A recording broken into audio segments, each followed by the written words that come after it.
Salut la gagne. Alors, pardonnez-moi, je vais être obligé de lire ma petite écriture. Alors voilà, j'espère que vous allez bien. Abonnez-vous si vous pouvez, voilà. Alors, est-ce que depuis 10 ans, on n'a rien fait au niveau des énergies libres? Vont venir en premier plan. Oui, elles vont venir en premier plan. Le pétrole n'est pas infini. Dans les 10 ans, l'hydrogène va être la solution, qu'on veuille ou pas. Même les voitures électriques, elles ne tiendront pas la route parce que derrière ça, il y a beaucoup de pollution, des mines, et puis etc. Et c'est pas vraiment autonome à 100%. Alors l'hydrogène, il y a l'hydrogène à cellules, ce qui produit l'électricité, et il y a de l'hydrogène qui produit des gaz. Il y a deux choses différentes à ne pas confondre. Mais ce qu'on appelle les chaînes de production sont prêtes à fournir des moteurs à hydrogène. Il n'y a pas grand chose à changer en fin de compte.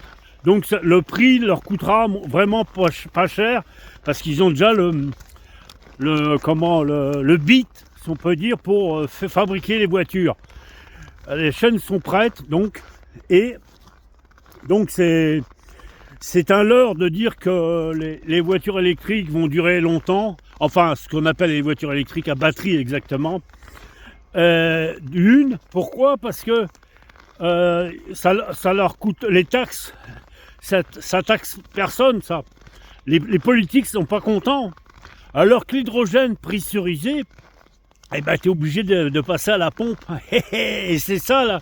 Et c'est pour ça qu'il y a des grandes chances que ce soit, même si les gens sont des faux culs, les politiques, mais il faut bien les engraisser, ces gens-là.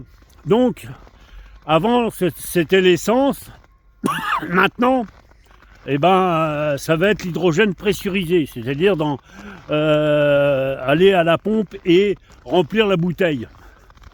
Voilà, et c'est ça qui fait que je pense que dans les années à venir, s'il n'y a plus de gaz ou d'essence comme vous voulez, eh ben l'hydrogène rentrera et ils n'auront pas le choix. Mais contrôlé, ben oui, c'est ce que je vous dis. Voilà. Alors donc le pétrole il va finir, bien entendu. Il faut bien que l'État trouve des taxes, c'est ce que je vous disais, en remplaçant l'essence. Voilà. C'est ça la politique et faut pas rêver là. Ça existe, mais ils seront obligés, ils n'ont pas le choix. Mais c'est sûr qu'il y a des malins qui vont faire autrement. Mais ça, c'est une affaire. Mais ils n'auront pas le choix. Dans quelques années, là, ça va être fixé.